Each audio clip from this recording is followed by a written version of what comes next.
101.2. La passion a toujours raison.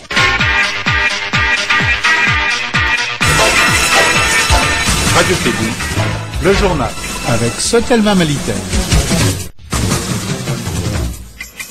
Bonjour à tous et à toutes. Le chef d'état-major du mouvement arabe de l'Azawad déclare que les MAA quittent la coordination des mouvements de l'Azawad. Un atelier national sur l'analyse des politiques de sécurité alimentaire et du développement agropastoral au Mali se tient depuis hier dans la première région. Sport, les Aiglonnés du Mali ont fait match nul pour leur deuxième sortie contre les Bafana Bafana de l'Afrique du Sud au compte du championnat d'Afrique des cadets Niger 2015. C'est tout pour les titres de cette édition. Les développements dans un instant avec Arunaba.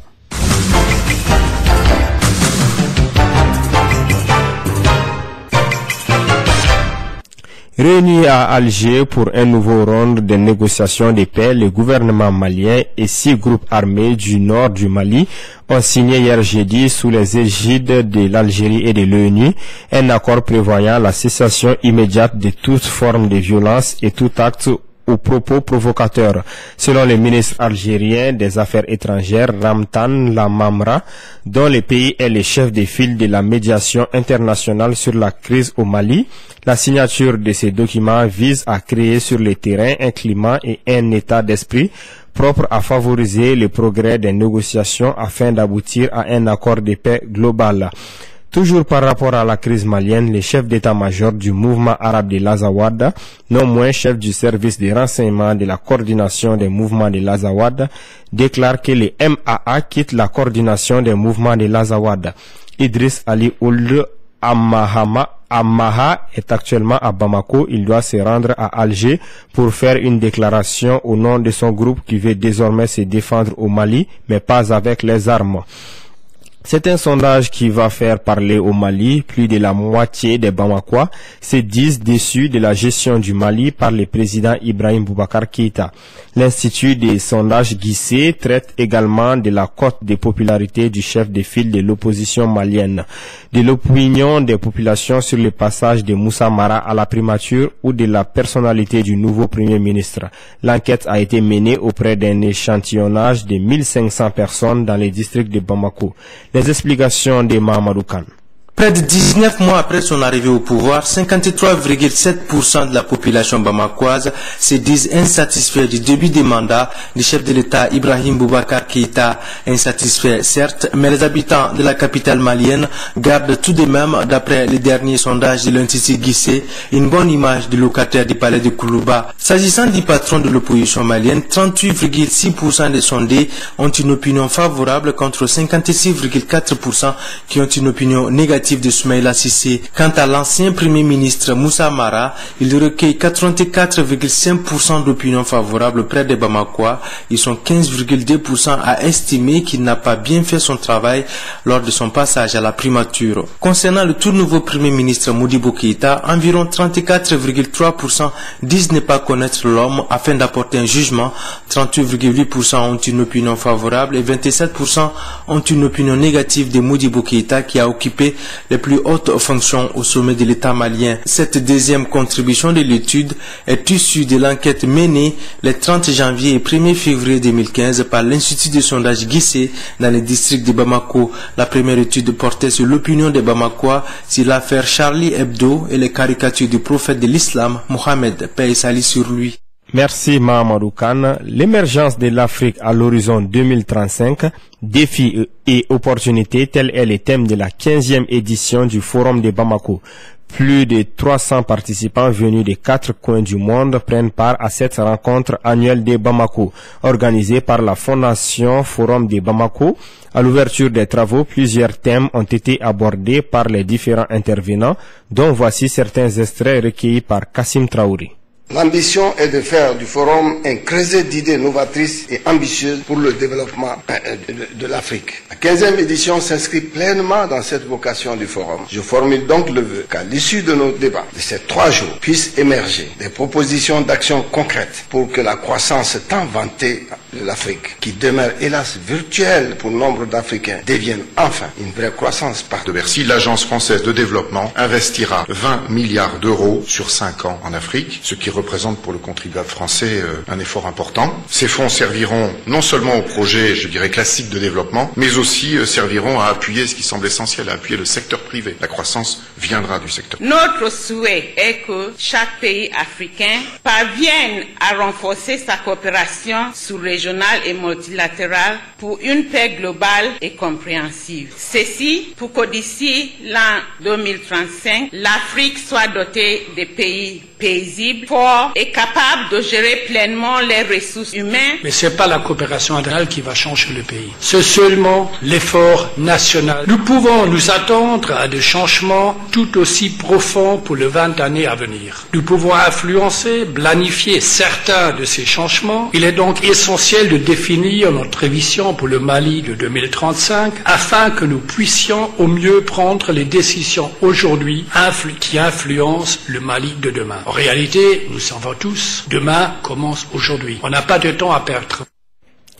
C'est le président de la République qui a procédé au lancement des travaux de cette 15e édition du Forum de Bamako. Le président Ibrahim Boubacar Keïta a salué cette initiative parlant du thème de la rencontre. Ibeka dira que c'est une interpellation pour les dirigeants africains. En choisissant pour cette 15e édition le thème l'émergence de l'Afrique à l'horizon 2035, les défis et les opportunités, les parties prenantes, stakeholders, votre forum reste fidèle à sa tradition. Le débat sur la croissance en Afrique couvre en fait différents aspects et surtout renvoie à des finalités différentes selon que l'on se positionne en africain ou en simple observateur extérieur à l'Afrique. De quelle croissance parlons-nous? C'est cette croissance du produit intérieur brut qui intéresse avant tout les investisseurs étrangers. Force est de constater que cette croissance reste une réponse insuffisante par rapport aux attentes des peuples africains. Je reste persuadé qu'en cette ère de globalisation, l'Afrique peut et doit cesser d'être perçue comme un continent à la traîne des autres. Elle se doit de prendre les initiatives pertinentes et innover pour assumer son destin. Elle ne peut plus se cantonner dans le rôle de simple consommatrice d'idées et de concepts prêts à porter. Bien d'ailleurs, il est aujourd'hui d'une impérieuse nécessité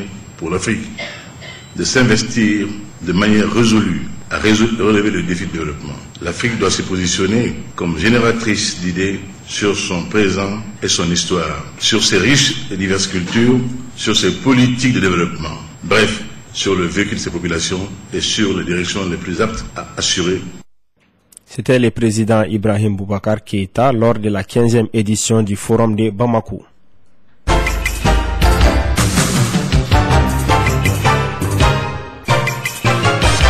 La mairie du district de Bamako a tenu ce matin une session extraordinaire sur la gestion des éclairages publics.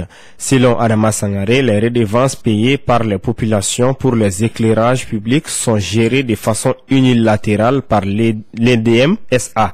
Contrairement à la convention qui la lie à la mairie du district de Bamako, nous vous proposons d'écouter Adama Sangaré, maire du district de Bamako. Il est au micro de Dado Numoko. Il y a une convention qui lie la mairie du district à EDM concernant la gestion de ces redevances. Nous n'avons jamais pu faire le point avec l'EDM concernant les redevances qui doivent être normalement domiciliées dans un compte ouvert à cet effet à la Banque nationale de développement agricole, la BNDA. Les dernières informations que nous avions depuis février 2010, le compte n'a reçu aucune alimentation. Alors que nous savons que l'énergie du Mali est quand même à un taux de recouvrement assez important. Pas la prétention de savoir quel est le taux, mais je sais quand même que ça dépasse les 90%. Normalement, l'EDM doit consulter la mairie pour toutes les dépenses afférentes à ces fonds. Que ce compte, aujourd'hui, doit contenir beaucoup d'argent pour les citoyens de la ville de Bamako, parce que nous avions commis un expert qui est en train de travailler. Et la session extraordinaire d'aujourd'hui est suscitée par le fait que la Cour des comptes, qui est quand même une structure spécialisée de l'État pour le contrôle, a fait un rapport. Et de ces rapports, nous avions un certain nombre de constatations et un certain nombre de recommandations que nous allons partager au niveau du Conseil et aller à l'exécution de ces recommandations. Plus de 2 milliards de francs CFA, c'est le projet du budget de 2015 de l'hôpital du Mali. L'information a été donnée au cours de sa 7e session du conseil d'administration qui s'est tenue hier à l'hôtel Tombouctou. Il s'agit au cours de cette session d'examiner les rapports d'activité 2014 et d'adopter le budget prévisionnel de 2015. Les rapports mentionnent quelques problèmes, le point avec Fanta Diakité. La jeune structure hospitalière seule sur la rive droite est l'hôpital du Mali. Cet hôpital est à sa 4e année d'activité. Selon le président du conseil d'administration Bassidiki Traoré, les évacuations vers l'extérieur ont diminué grâce à la qualité de leur service. Surtout avec le démarrage des activités en avril dernier du centre radiothérapie. Cependant, l'arbre ne doit pas cacher la forêt. Quelques problèmes majeurs ont été soulignés par le directeur général de l'hôpital du Mali, Mamadou Kane. Donc le premier problème auquel on a été confronté dès la naissance de l'hôpital, c'est le problème de place. C'est-à-dire qu'on est un peu à l'étroit par rapport à la fréquentation même de la structure. C'est pour cela que pratiquement la plupart des indicateurs dépassent les 100%. Mais au-delà de cela, il y a le problème d'approvisionnement en médicaments, en consommables. Donc nous avons suffisamment de problèmes par rapport à l'approvisionnement. Malgré, l'hôpital a pu mener à bon port certaines activités, telles que le traitement des patients atteints du cancer. Au total, 111 cas ont été traités, dont la majorité était le cancer du col de l'utérus et du sein. Je dois avouer que vraiment, il fallait, parce que ce centre était vraiment attendu, eu égard à la fréquentation actuelle même du centre. Mais le problème que nous avons, c'est que c'est un centre assez complexe. Et là, vraiment, il faut toujours demander les pièces et tout ça, la maintenance même sur place, on n'arrive même pas à le faire parce que nous avons fait un appel d'ordre pour la maintenance qui a été infructueux. Donc nous sommes en train de redoubler d'efforts avec les partenaires pour qu'ils puissent quand même assurer cette maintenance même si c'est de loin. À noter que le traitement du cancer est gratuit au Mali. Grâce à cette subvention de la part du gouvernement, les patients ne payent que 1500 francs CFA comme frais de consultation.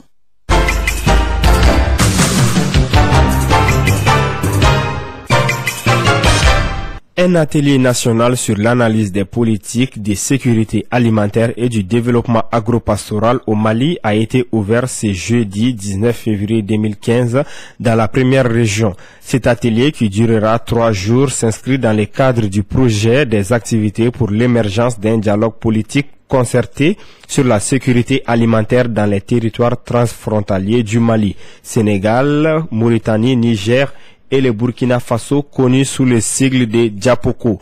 Hassan John, chargé du programme Diapoko, au micro de notre correspondant Boubacar Niane.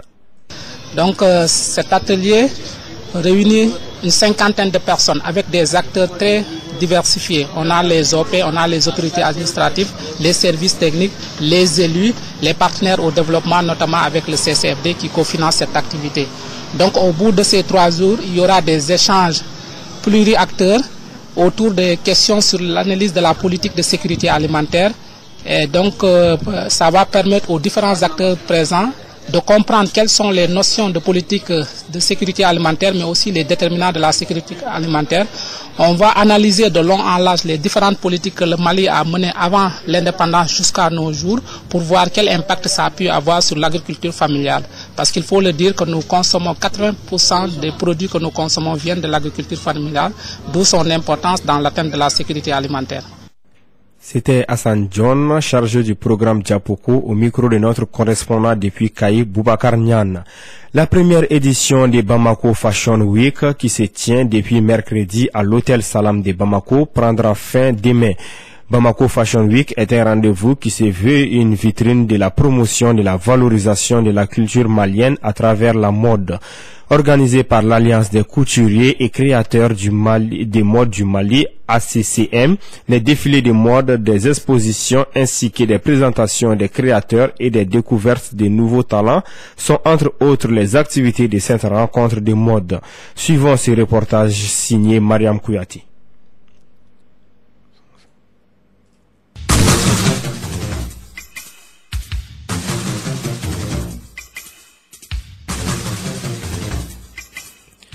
Nous en reviendrons dans nos prochaines éditions. Sport à présent, nous recevons sur ces plateaux Sekou Kone, l'un de nos journalistes sportifs. Sekou, bonjour. Bonjour Arunaba, bonjour à tous. Du football, la 7e journée du championnat national de Ligue 1 a donné le ton hier au stade Mamadou Konaté. En première heure, l'AS Real a assuré le service minimum 1-0 devant l'association sportive de Bamako ASB, Bidé Abdraman Traoré à la 63e minute. En seconde heure, l'AS Police a surclassé l'association sportive olympique de Misra à son 2-0.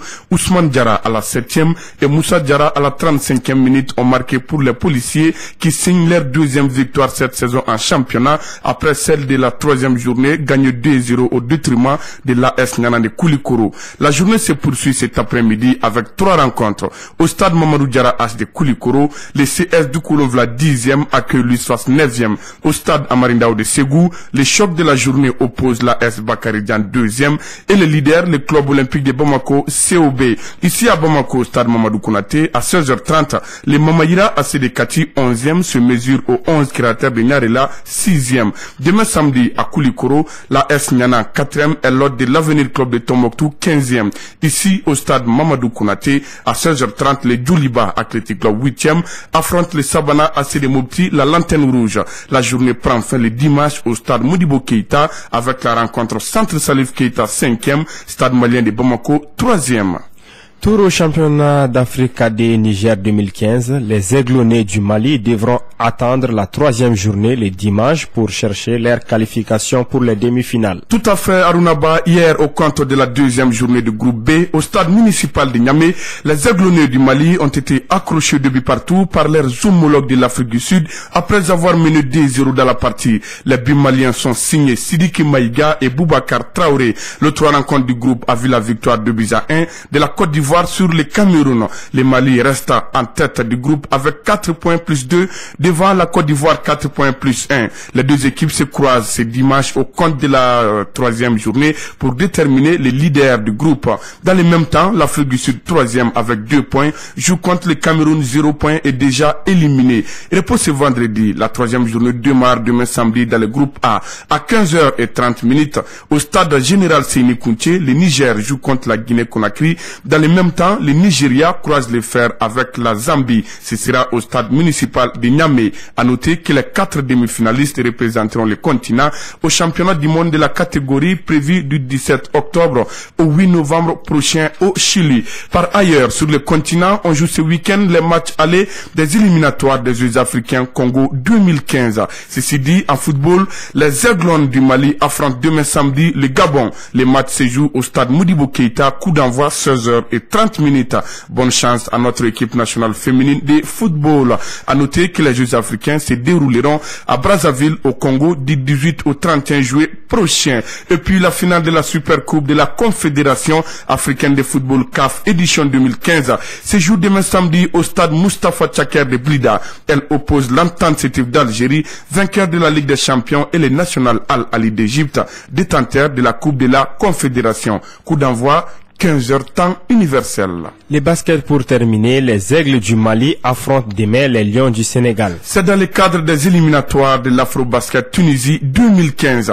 La rencontre est prévue à 17h au Palais des Sports à l'ACI 2000. Bonne chance aux Aigles. Merci Sekou Kone pour toutes ces précisions et c'est ce qui met terme à cette édition qui vous a été présentée par Arunaba avec la complicité technique de Fatou Fall. Retrouvez tout de suite notre desk sport pour le magazine des sports. Merci.